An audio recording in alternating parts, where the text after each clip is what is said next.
Last Sunday, we left off at the end of chapter 6 in Revelation, and that reading had the opening of the sixth seal, and that final question there is still dangling in the air. The earthquakes have rolled, and the mountains have fallen, and the question is asked, who is able to stand?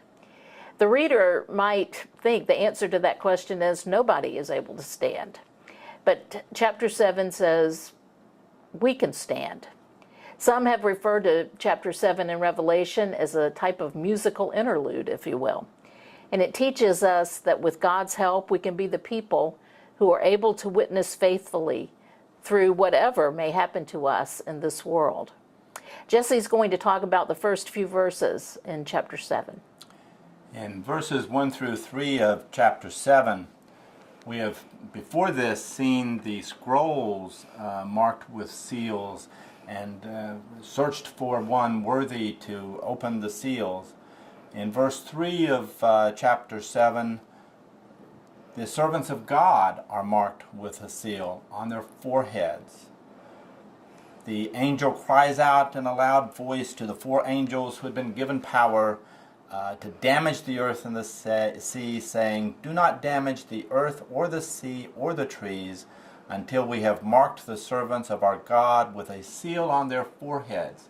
We are being branded as believers, and we learn later that the brand is the very name of God. We are being marked and identified to be saved from the destruction that is coming. This recalls the Passover from Exodus, when the blood of the Lamb marked the houses to be spared, and contrasts with the mark of the beast that we all know about from Revelation, the 666.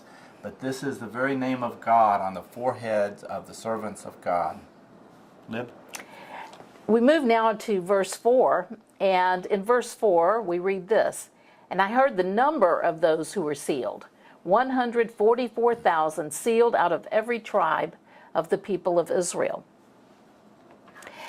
We've moved now, it's an interesting verb. It says that John of Patmos says, "I heard the number."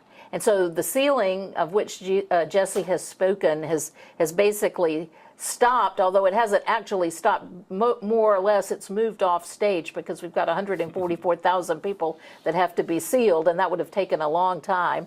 But the sealing is moved off stage. And then what happens now is that John of Patmos, Pastor John, is hearing what is going on. This is an interesting place in Revelation, because this is one of those numbers upon which people sometimes get fixated and get really scared and nervous about the 144,000, because it sounds like it's a limited number of people who receive this seal that is the name of God, those who are to be saved. But actually, rather than being frightening, it's quite the opposite. It's a deeper than literal meaning here. And 12 is a number of wholeness and completeness, as 7 is. And here we have 144,000. It's a multiple of 12, and it's 12 by 1,000. And it simply talks about, it's a huge number. It's all the people who belong to God and who basically, it's implied, have received the protective sealing that in the Christian tradition and the Christian practice, even of that time, was baptism. Verses 9 through 17 of chapter 7 catapults the reader into the final story, to the end of time, the ultimate fate of all believers.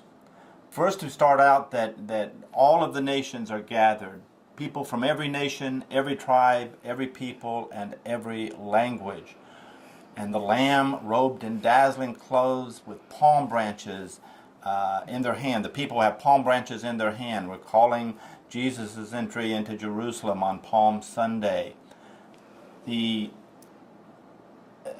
people say that they have washed their robes and made them white in the blood of the Lamb, a recurring image that we hear in our gospel songs and in sermons about being washed in the blood of the Lamb. the blood of the Lamb is the testament to the faithful witness of the Lamb, the faithful witness of Jesus to the Lordship of God, even to the point of death. The final scene here is one of what Brian Blunt calls the eternal eschatological relationship with God, perpetual worship. And then it says that the people worship him day and night within his temple, but then the final two verses, it's a conquering of all evil. It says they will hunger no more and thirst no more. The sun will not strike them, nor any scorching heat.